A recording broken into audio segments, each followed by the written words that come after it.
안녕하세요. 11월 1일 코인깡패 방송입니다.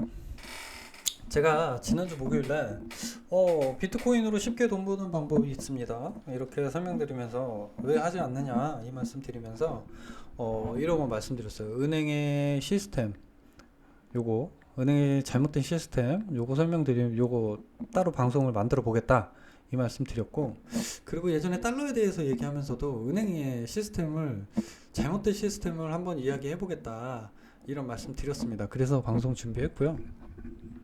일단 뭐 목요일 이후로, 지난주 목요일 이후로 제가 왜 코인을 사지 않느냐 이 이야기를 드린 이후로 시장 상황은 좋죠. 일단 그거는 뒤로 하고요. 일단 제가 이런 말씀 드렸어요. 16K, 뭐 남들이 얘기하는 16K를 가려면 어떻게 해야 된다고 그랬죠? 23K 부근을 터치해야지만 갈 수 있고, 안 좋게 얘기하는 10K까지도 이야기하는데 10K를 가려면 30K 부근을 터치하고 갈 수밖에 없을 것이다 이 말씀 드렸는데, 지금 뭐 21K 뭐 왔다 갔다 하고 있는데, 일단 그건 뒤로 하고 은행의 시스템에 대해서 이야기할게요.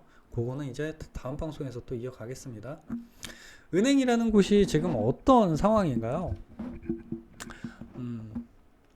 은행은 제품을 생산하지도 않아요. 제품을 만들지도 않고, 그리고 제품을 판매하지 않습니다. 그죠? 은행이 판매하는 것은 무엇인가요? 은행이 수익을 내는 구조가 무엇이냐?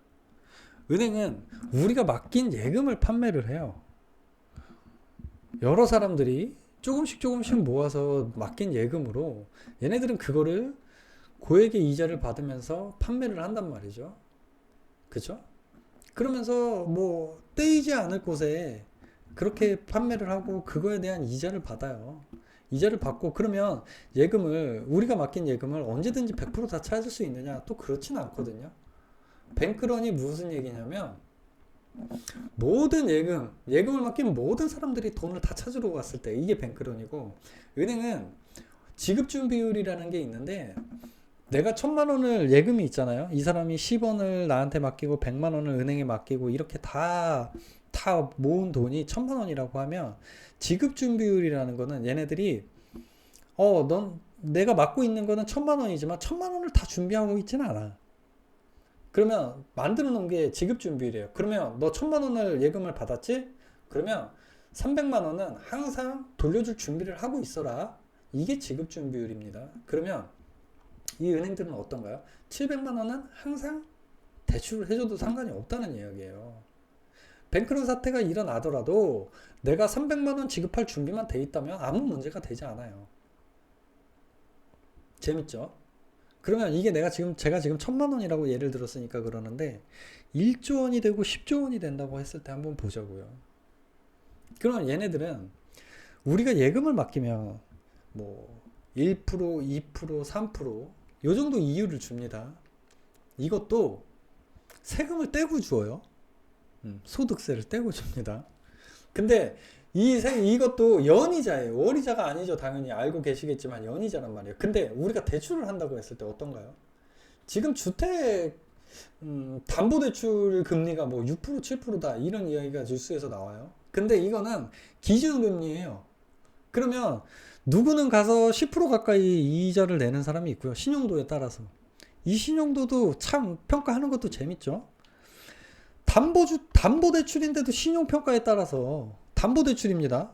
10억짜리 집에 5억을 대출해주면 얘네들은 언제든지 찾아갈 수 있다는 말이에요. 떼일 염려가 없다는 말이에요. 부동산 시장이 무너지지 않으면.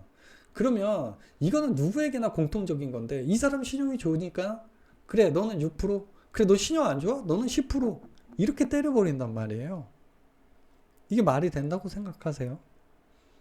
그럼 신용이 좋지 않은 사람은 예금이 없습니까? 그렇지 않죠. 신용이 안 좋은 사람은 예금이 없을 수 있어요. 하지만 신용이 좋은 사람도 예금이 있단 말이에요. 내가 맡겨놓은 예금, 그 돈으로 너네들은 누구에게 대출을 해주고 있잖아. 근데 왜 나한테 이 대출해줄 때는 왜 고액을 받는 거야? 이거를 한번 생각해 보셔야 돼. 은행에 가서 물어볼 필요는 없습니다. 하지만 생각은 해봐야 돼요. 이 시스템이 진짜 맞는 시스템인가? 그러면서 어떤가요? 은행들은 아주 어마어마한 수익을 올리고 있죠. 왜냐? 이걸로 투자도 합니다. 그죠? 그리고 투자금을 또 따로 받아요. 그리고 자기네들끼리 억대 연봉 잔치를 하고 있어요. 뭐 KB은행을 몇 년 이상 다니면 뭐 어디 뭐 가장급 이상이면은 뭐 연봉 1억이 넘어간다. 이런 이야기가 나오는데 우리 서민들한테는 연봉 1억이면 어마어마하죠. 1억이 아니라 1억을 넘어간다. 이 이야기입니다. 근데 이 수익이 어디서 나는 건가 생각해 보면 우리 예금으로 돌아간다는 이야기예요. 재밌지 않습니까? 얘네들은 재고 비용이 들지도 않아요. 제품을 생산하지도 않잖아요. 그죠? 삼성 기업도 마찬가지예요. 기업 같은 경우들은 어떻게 되냐? 삼성이 핸드폰을 만들잖아요. 핸드폰을 생산하는데 생산 비용이 들고 이거를 보관하는데 보관 비용이 들고 얘네들이 배송을 하는데 물류 비용이 들고 판매를 하는데 판매 비용이 들어요. 그죠? 하지만 은행은 그렇지 않단 말이에요. 문제는 삼성이 폰을 만들었을 때 팔지 못하고 남아있는 것들 그거 생산 단가보다 낮게 팔아야 되는 그런 경우들도 생긴단 말이에요. 근데 은행은 그렇지 않잖아요. 은행은 인플레이션으로 인해서 돈의 가치가 떨어진다고 하더라도 내가 맡긴 거에 그 이자만 계산해서 줍니다. 인플레이션 하는데 인플레이션이 뭐냐? 도대체 인플레이션이 뭔데? 이거 못 느끼시는 분들 뭐 대부분 다 느끼시겠지만 못 느끼시는 분들은 이거 잘 들어보세요. 인플레이션이 뭐냐면 간단해요. 돈의 가치가 떨어져. 제가 인플레이션 방송, 디플레이션, 인플레이션 이거 지난 방송이 있는데 한번 찾아보셔도 좋고 지금 간단하게 말씀드릴게요. 제가 작년에 새우깡 하나를 100원에 샀습니다. 근데 올해는 110원, 120원에 사야 돼요. 이게 뭐냐면 이게 인플레이션이에요. 돈의 가치가 10%에서 20%가 다운됐다는 이야기예요. 새우깡이 올라갔다고 생각하시지만 새우깡이 올라갔다고 생각하지 마시고 내 돈의 가치가 그만큼 떨어졌다는 거예요. 우리가 뭐 물가가 오르면 막 야 라면값이 오른대, 뭐 과자값이 오른대, 이런 과자값이 오르고 라면값이 오른다 이렇게만 생각. 이게 세뇌된 거예요. 걔네들은 항상 똑같은 걸 만들어내서 판매를 하는 건데 돈의 가치가 떨어지는 겁니다. 이게 인플레이션이에요. 너무 간단하죠. 근데 우리는 이거를 현금을 갖고 있는 거는 그냥 보관이라고 생각하지 따지고 보면 현금을 갖고 있는 것도 투자예요. 우리 왜냐? 달러를 사면 원화 가치는 떨어지고 달러는 올라가면 이거는 투자가 됩니다. 하지만 우리가 예금을 그냥 맡기잖아요. 이거는 그냥 보관하면서 내가 이자는 받지만 결국 따지고 보면 내가 1년에 얼마씩 줄 테니까 이거 내 돈 좀 잘 안전하게 보관해줘. 이거랑 마찬가지예요. 뭐 미국 같은 경우는 제로 금리, 뭐 마이너스 금리. 실질적으로는 미국에서 지금 인플레이션이 뭐 7%다, 6%다, 뭐 10%다 이런 이야기 나오는데 실질 인플레이션 그거보다 훨씬 더 심하다는 이야기예요. 그래서 지금 금리 인상을 하고, 그죠? 미국이 금리 인상으로 인해서 개발도상국 그리고 저신용 국가들은 부도 위기까지 놓여나요. 심각한 상황이죠. 근데 이게 왜 그런지 아시냐? 왜 그러느냐? 생각해보면 돈을 무한정 발행하기 때문이에요. 미국이 돈을 무한정 발행해 놓고 돈의 가치가 당연히 떨어지겠죠? 그쵸? 100개이던 거를 110개를 만들어 버리면 가치는 당연히 떨어지잖아요. 그렇기 때문에 달러 가치가 떨어진 거를 이율을 높인다고 계속 하니까 달러 가치는 물론 당연히 올라갑니다. 이율이 높아지면 달러에 투자를 하잖아요. 미국 국채 가격도 오르니까는 미국 국채는 달러로 사야 되거든요. 그러면 달러를 사서 국채를 사기 위해서는 달러를 사야 되고 달러를 사서 국채를 사면 그러면 달러도 오르고 국채도 오르고 이 결과예요. 금리가 올라가면 그렇게 된다는 이야기예요. 근데 금리가 올랐다고 해서 그래 그럼 미국 사람들 입장에서 금리가 올랐다고 해서 내 돈의 값어치가 올랐을까요? 그렇지 않습니다. 인플레이션이 심하기 때문에 우리는 달러의 국가가 아니라 원화의 국가이기 때문에 달러에 투자를 했다면 수익이 발생했지만 우리는 그렇지 않아요. 원화는 원화로 봐야 된다는 이야기입니다. 어려운가요? 이렇게 이야기하면 또 어렵죠. 새우깡 기억하시고요. 인플레이션이 그런 거예요. 우리가 코인에 투자를 해서 내가 비트코인을 작년에 샀는데 내가 1000만 원의 비트코인 1000만 원어치 샀는데 오늘 보니까 900만 원이 돼 있어요. 그죠? 아, 이거 10% 날라갔네. 근데 내가 은행에 1,000만 원을 넣어놨는데 지금 통장을 보니까 1,000만 원 그대로예요. 하지만 새우깡이 100원짜리가 120원이 됐어요. 그러면 어떻게 된 거죠?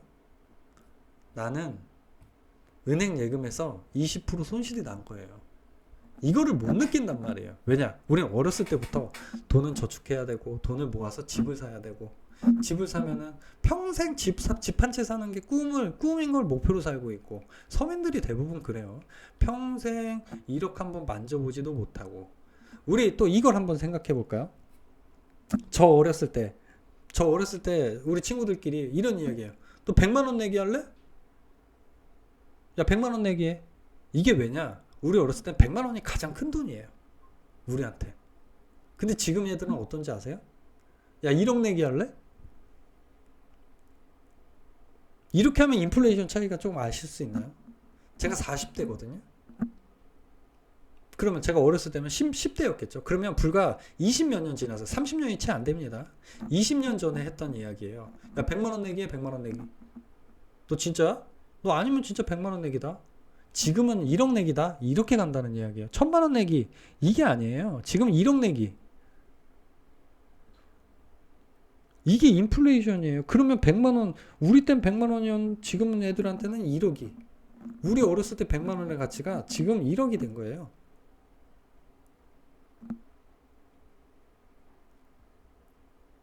그러면 그때 내가 그 당시에 내가 어렸을 때 100만 원을 예금해 놨어요. 지금 100만 원 이거 무슨 돈입니까? 그때는 1억의 가치가 있었는데 내가 알고 있는 최고의 돈이 100만 원이었는데 지금도 마찬가지예요. 지금 애들이 야 1억 내기해 1억 내기해. 지금 아이들이 40대가 되고 50대가 됐을 때 1억이 얼마만큼의 가치가 있을까요? 이것을 파고드는 게 보험이죠. 아 여기까지 가면 너무 복잡해집니다. 은행 시스템, 인플레이션 이거를 쉽게 생각하셔야 되고 은행이 어떻게 돈을 올리는지 어떻게 고액 연봉을 받고 있는지 우리가 맡긴 예금 우리가 맡긴 예금에 똥같은 이자를 주고 자기네들은 우리가 맡긴 예금으로 대출을 해주고 고액의 이자를 받고 이것이 은행의 수익 구조예요. 그러면 나는 물론 코인에 투자하시는 분들은 이거를 어느 정도는 알고 코인에 투자를 하실 거예요. 하지만 모르시는 분들도 있단 말이죠. 근데 이거를 알고 투자하는 것과 모르고 투자하는 것은 틀려요. 내가 지금 코인에서 손실을 조금 보고 있더라도 그러면 현금을 내가 은행에 넣었을 때 은행에 돈을 넣어놨을 때도 이 정도의 손실 요거를 생각해 본다면 마음이 어느 정도 가벼워지죠. 불안불안하고 전전긍긍하고 이렇게 할 필요는 없다는 이야기예요. 현금도 가치는 계속 떨어진다. 내가 은행에 돈을 넣어놔도 똑같다는 이야기예요. 야 코인에 투자를 왜 해? 현금이 최고야. 이런 말씀 하는데 요거 몰라서 하는 말씀이라는 말씀 드리고 싶어서 방송 준비했습니다. 제가 그 전부터 은행에다 지난주 목요일에 말씀드렸죠? 은행의 수익 구조 요거 말씀드리면서 인플레이션 그리고 돈의 가치 그리고 뭐 달러 잠깐 얘기했는데 제가 인플레이션 그리고 달러 이건 지난 방송 보면은 다 있어요. 하지만 지금 투자하시면서 뭐 힘드신 분들 요거 다시 한번 되새겨 보면 좀 도움이 되지 않을까 싶고요. 한 가지 더 말씀드리면 이 코인이라는 거는 비트코인은 수량이 정해져 있습니다. 돈은 계속 찍어내고 있지만 이 비트코인은 수량이 정해져 있고 4년에 한 번씩 이거를 반감기라고 해서 반으로 잘라버려요. 채굴하는 걸. 그러면 얘네들은 스케줄에 정해져 있단 말이에요. 정해진 스케줄대로 움직이고 있고 그러면 우리는 어떤가요? 지금 힘들지만 우리는 정해져 있는 스케줄을 기다리는 시간은 우리한테 있는 거예요. 시간은 우리 편이에요. 몇십억, 몇 조 원을 투자하는 기관들은 수익을 확정지어야 되고 실적을 발표해야 되고 이렇지만 우리 개인 투자자들은 그렇지 않잖아요. 그죠? 시간은 우리 편이에요. 짜여져 있는 스케줄을 우리는 기다리면 되는 거예요. 너무 불안해하지 마시고요. 지금까지 힘든 시간이 지나왔지만 앞으로는 이제 조금씩 좋아질 것이다. 이 말씀 드리면서 방송 마무리하겠습니다.